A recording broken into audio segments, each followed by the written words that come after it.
नमस्कार दर्शक बंधु आपण समस्त को आम यूट्यूब चैनल दिव्य ब्रह्म मोटिवेशन को स्वागत। आपण समस्त आज मध्य गोटे खूब सुंदर एवं जानिबार कथा नहीं कि आपण पाखरे पहुँची सारी।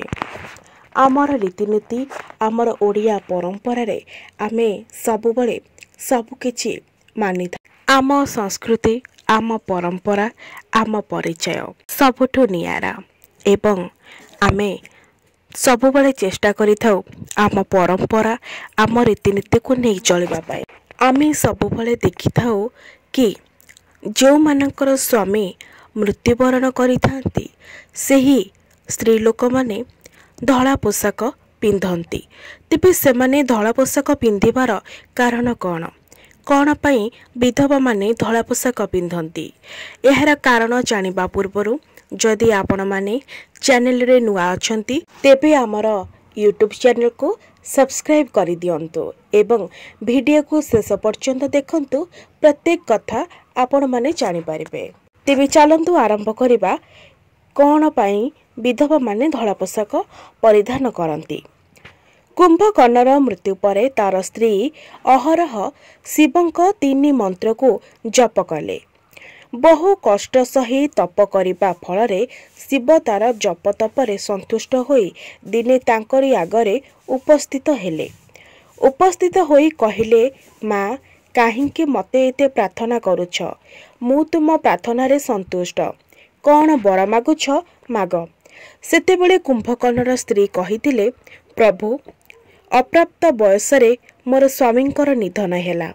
से कौन पाप करिथिले मु जानि नाही। वर्तमान मो विधवा, एथिरु मुक्ति पाइबी किपरि। सेतेबेले शिव कहिथिले, मोर मुक्ति देबार शक्ति नाही।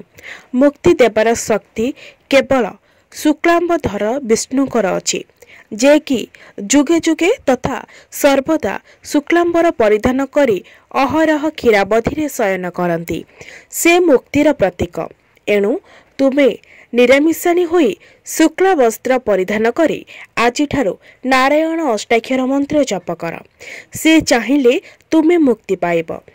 शिवंक ठारू ए सुबाणी शुणी कुंभकर्ण स्त्री शिवंक कथन अनुसार धवल वस्त्र परिधान करी निरामिष पूर्वक सेदिन ठारू शिवंक कथित मंत्र जप कले।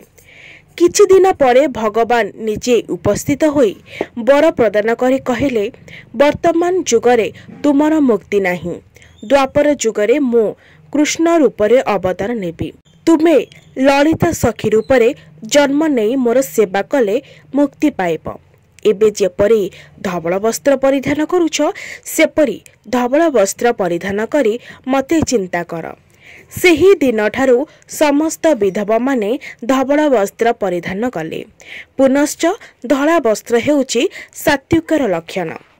तेबे दर्शक बंधु आपण मानक मनरे जे प्रश्न थिला, आपण मानक मनरे जो प्रश्न हुंकी मारुथिला विधवा माने धला पोशाक काहेकि पिंधंती, से प्रश्नर उत्तर मु आपण मानक सम्मुखरे पहुंचाई देली।